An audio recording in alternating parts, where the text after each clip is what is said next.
महाराष्ट्र में अब चुनावी तनातनी इतनी बढ़ गई है कि कुछ नेता गाली गलौज पर उतर आए हैं और यह काम महाविकास आघाड़ी और महायुति दोनों की तरफ से हो रहा है।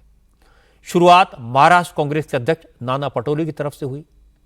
नाना पटोले अकोला में कांग्रेस उम्मीदवार साजिद खान के लिए रैली कर रहे थे। इस पब्लिक मीटिंग में नाना पटोले ने कहा, बीजेपी संविधान को खत्म करके देश में मनुस्मृति लागू करना चाहती है।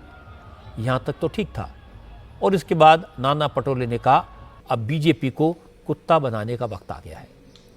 पटोले ने अपने शब्दों को जस्टिफाई भी किया। उन्होंने कहा कि बीजेपी ओबीसी समुदाय के लिए ऐसे ही शब्दों का इस्तेमाल करती है। इसके बाद नाना पटोले ने नरेंद्र मोदी और देवेंद्र फडणवीस का नाम लेकर कहा कि दिल्ली में बैठे बीजेपी के नेता खुद को विश्व गुरु समझते हैं और महाराष्ट्र में देवेंद्र फडणवीस खुद को भगवान समझते हैं।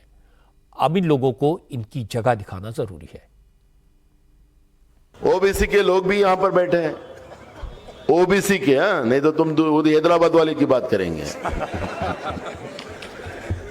मैं पूछना चाहता हूं, क्या अकोला जिले के ओबीसी के लोग आप बीजेपी को वोट करोगे जो तुमको कुत्ता बोलते हैं? आप बीजेपी को कुत्ता बनाने का समय आ गया है। बीजेपी को कुत्ता बनाने का समय आ गया है। ये इतनी मस्ती में आ गए कि ये किसी को, अब ये तो भगवान हो गए ना। पहले देवेंद्र जी थे, मेरे को तो सब लोग नाना बहु ही बोलते हैं, पहले से बोलते, मेरे घर में भी बोलते, आप भी बोलते, नाना बहु बोलते हैं, पर ये इसको देवेंद्र जी बोलते थे। अभी क्या हो गया, उसने अपना नाम बदल दिया, देवा बहु कर दिया। अब कुछ दिन के बाद बहु हटा देगा तो क्या हो गया, वो स्वयं एक विश्व गुरु है ही, दिल्ली में बैठे, और ये हो गए देवा। अपने आप को भगवान समझते हैं, हम तो इंसान हैं। नाना पटोले के बयान पर बीजेपी का रिएक्शन भी तुरंत आ गया। बीजेपी नेता राम कदम ने कहा, यह नाना पटोले की बौखलाहट है, उन्हें हार सामने दिखाई देने लगी है, इसलिए उनका दिमागी संतुलन बिगड़ गया है। मुख से ओछी भाषा का प्रयोग होता है तब समझ जाना चाहिए कि हार के संकेत है। और लाडली बहना ने कांग्रेस और उबाटा को, शरद पवार गुट को जिस प्रकार से हाथ दिखाया है टाटा बाय बाय का, तो उसका फ्रस्ट्रेशन नाना पटोले के मुख से निकल रहा, और क्या। लेकिन महाविकास आघाड़ी के नेताओं ने नाना पटोले के बयान को सही ठहराने की कोशिश की।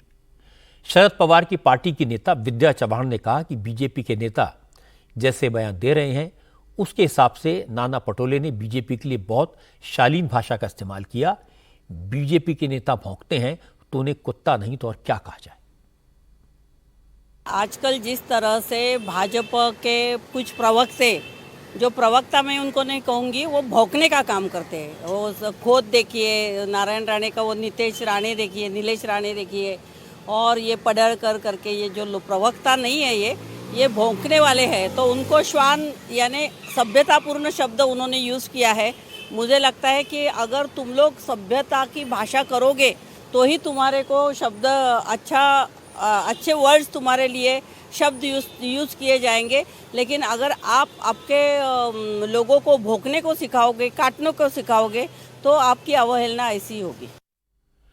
हालांकि पब्लिक मीटिंग में देवेंद्र फडणवीस ने भी कुत्ता शब्द का इस्तेमाल किया, लेकिन उन्होंने बड़ी चतुराई से इस शब्द का इस्तेमाल औरंगजेब की निशानियों के बारे में बोलते हुए कर दिया। असल में पिछले 2 दिन से महाराष्ट्र में फडणवीस और ओवैसी के बीच जुबानी जंग चल रही है। इसी सिलसिले में फडणवीस ने मुंबई में बात को आगे बढ़ाया। कल ओवैसी ने कहा था कि फडणवीस मुसलमानों को डराने धमकाने की कोशिश कर रहे हैं। जवाब में फडणवीस ने कहा, बीजेपी किसी धर्म के खिलाफ नहीं है, लेकिन ओवैसी जैसे लोग हिंदुओं पर जुल्म करने वाले औरंगजेब की शान में कसीदे पढ़ेंगे, उन्हें महाराष्ट्र बर्दाश्त नहीं करेगा। आजकल तो ये ओवैसी भी यहां आने लगा है। मेरे हैदराबादी भाई, उधर ही रहना, इधर को मत आना, इधर को तुम्हारा कोई कामा नहीं है। यहां पर आकर हमको धमकियां दी जा रही है यहाँ पर आकर औरंगजेब का महिमा मंडन हो रहा है। मैं बता देना चाहता हूँ, भारत का जो सच्चा मुसलमान है वो भी औरंगजेब को अपना हीरो नहीं मानता। अरे औरंगजेब तो आक्रमणकारी था, उसने हम पर आक्रमण किया था। इसलिए सुन ले ओवैसी, कुत्ता भी ना पेशाब करेगा औरंगजेब की पहचान पर। अब तो तिरंगा लहराएंगे पूरे पाकिस्तान पर। फडणवीस को जवाब दिया ओवैसी के पार्टी के नेता इम्तियाज जलील ने। इम्तियाज जलील लोकसभा का चुनाव हार गए थे। अब औरंगाबाद सेंट्रल सीट से ओवैसी की पार्टी के उम्मीदवार हैं, विधानसभा का चुनाव लड़ रहे हैं। इम्तियाज जलील के लिए कैंपेन करने पहुंचे ओवैसी ने औरंगाबाद में ही देवेंद्र फडणवीस पर अटैक किया था। इसलिए आज जब फडणवीस ने औरंगजेब का नाम लेकर ओवैसी की बात की तो इम्तियाज जलील ने कहा, बीजेपी के नेता ओवैसी से डरते हैं, इसलिए ओवैसी का नाम लेकर हिंदुओं को डरा रहे हैं, समाज को बांटने की कोशिश कर रहे हैं।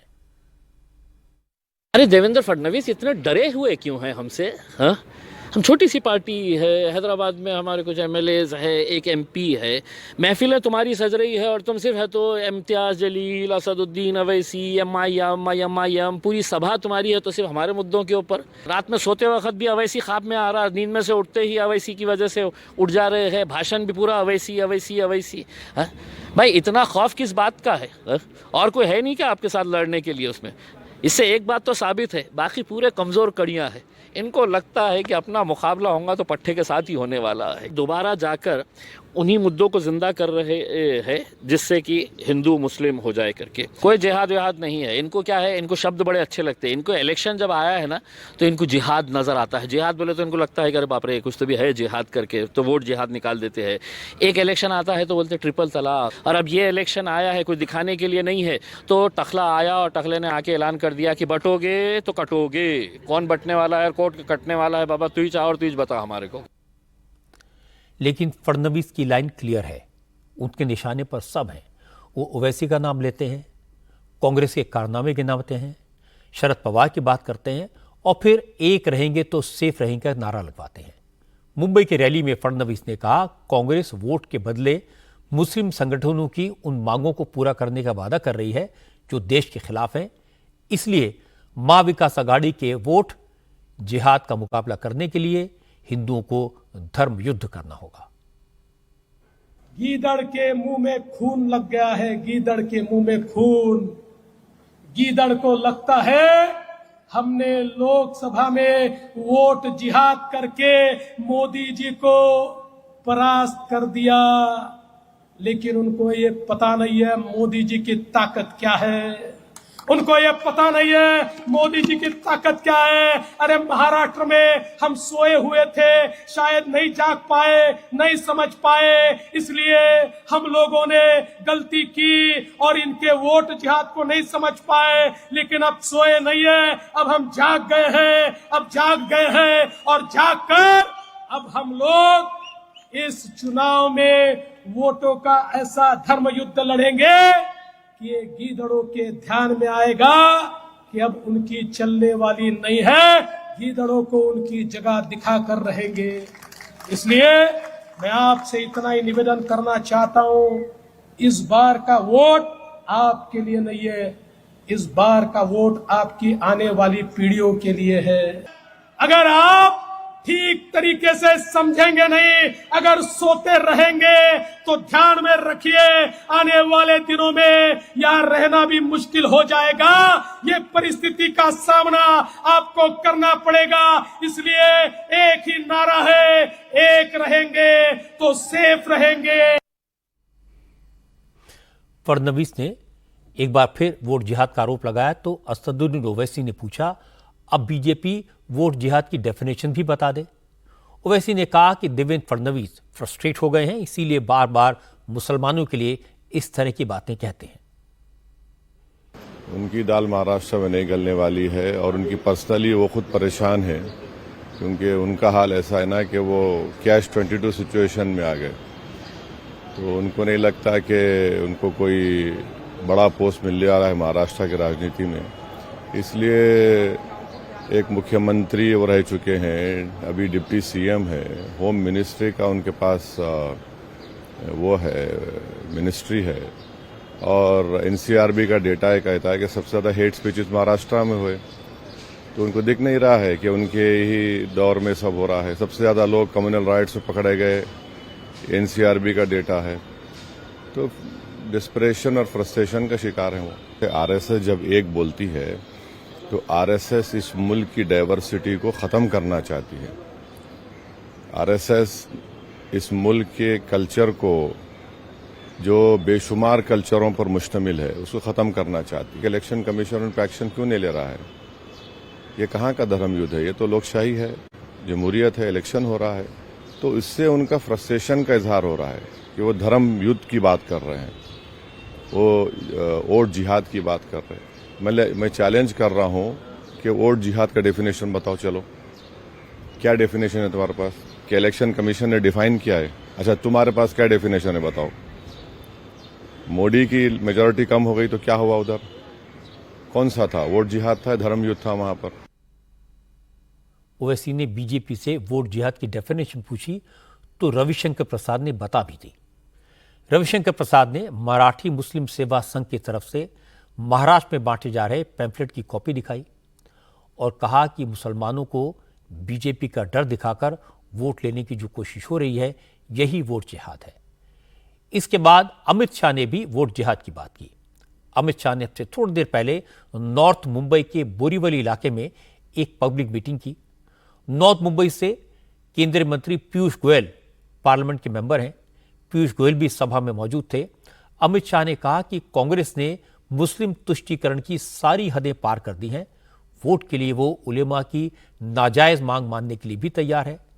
अमित शाह ने कहा कि महाराष्ट्र की जनता सब देख रही है और चुनाव में कांग्रेस को जवाब देगी। उनकी तुष्टीकरण की नीति की इंतहा देखिए, उसकी सीमा देखिए। कुछ उलेमा मिलने गए महाराष्ट्र के कांग्रेस प्रदेश के अध्यक्ष को और उन्होंने कहा मौलानाओं को 15,000 रुपया तनख्वाह देनी चाहिए, मुसलमानों को 10% आरक्षण देना चाहिए और दंगा फैलाने वालों को जेल से रिहा करना चाहिए। भाइयों बहनों, आप सहमत हो क्या? जोर से बोलो, सहमत हो क्या? और जोर से पीछे बोलो, सहमत हो क्या? अरे चिंता मत करो, चाबी आपके हाथ में है। गाड़ी को हरा दो, न बचेगा बांस, न बचेगी बांसुरी। आज आदित्य ठाकरे भी एंग्री यंग मैन वाले अंदाज में दिखाई दिए। मुंबई के भायखला में हुई रैली में आदित्य ठाकरे ने महायुति के सारे नेताओं को जेल में बंद करने, बर्फ की सिल्ली पर लिटाने की चेतावनी जारी की। आदित्य ठाकरे ने कहा, महायुति के नेताओं ने महाराष्ट्र में सांप्रदायिक का जहर घोला है, उन्हें अब इसकी सजा मिलेगी। जब महाविकास आघाड़ी की सरकार बनेगी तो ऐसा काम करने वाले नेताओं को बर्फ की सिल्ली पर लिटाकर उनकी गर्मी निकाली जाएगी। पण ज्या ज्या लोकांनी या महाराष्ट्राला लूटण्याचं काम केलेलं आहे, जिन जिन लोगों ने महाराष्ट्र को लूटने का काम किया है, जिन जिन लोगों ने महाराष्ट्र को तोड़ने का काम किया है, जिन लोगों ने महाराष्ट्र के धर्म, जिसमें हिंदू मुस्लिम सिख ईसाई मिलकर रहते हैं, उसे तोड़ने का काम किया है, हमारी एकता को तोड़ा है। आज मैं आपको वचन देता हूं कि जिन लोगों ने महाराष्ट्र को चोट पहुंचाई है, मैं उनको बर्फ की सिल्ली पर सुलाऊंगा, उनको जेल में डालूंगा, डालना ही है। झोपवणार आहे त्यांना जेलमध्ये। ये तो मैंने आपको दिखा दिया कि चुनाव की रैलियों में कुत्ता, गीदड़, भेड़िया जैसे शब्द सुनाई दिए। जेल में डाल दूंगा, बर्फ की सिल्ली पर लिटा दूंगा जैसे एक्सप्रेशन भी सुनाई दिए। आजकल के चुनाव में ये अनयूजुअल नहीं है, लेकिन ऐसा होना नहीं चाहिए। भाषा की शालीनता का ख्याल रखा जाना चाहिए, लेकिन एक कहना आसान है, आजकल के ज़माने में करना बहुत मुश्किल है। इसलिए यही कह सकते हैं कि बड़े बड़े चुनाव में छोटी छोटी बातें होती रहती हैं।